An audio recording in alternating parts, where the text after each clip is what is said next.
ஏன்னா அநேகரை பார்த்து ஆண்டவர் என்ன சொல்றாரு அப்படின்னா, உங்களை தெரியாது, அக்கிரம செய்கைக்காரரே, என்னை விட்டு நீங்கள் அகன்று போங்கள். நீங்க பிசாசு துரத்துனது உண்மைதான். ஆனா உங்க செய்கை சரியில்லை, உங்க பேச்சு சரியில்லை, உங்க நடக்க சரியில்லை, எல்லாமே அக்கிரம காரியமா இருந்தது.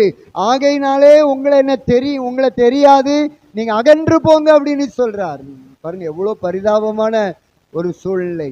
அப்படிப்பட்ட ஒரு இடத்துல போய் நாம நிற்க கூடாது என்பதற்காகத்தான் ஆண்டவர் இந்த ராத்திரி வேளையில நம்மோடு கூட பேசி கொண்டிருக்கிறார். தேவனுக்காக எத்தனை பெரிய காரியத்தை நம்ம சாதித்தாலும் சரி, செயல்படுத்தினாலும் சரி, அதெல்லாம் நமக்கு பரலோகத்திற்கு நம்மளை கொண்டு போகாது.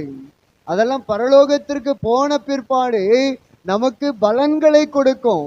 ஆனா பரலோகத்திற்குள்ள நுழைவதற்கான வழி எதுவென்றால் பரிசுத்தம் மாத்திரமே.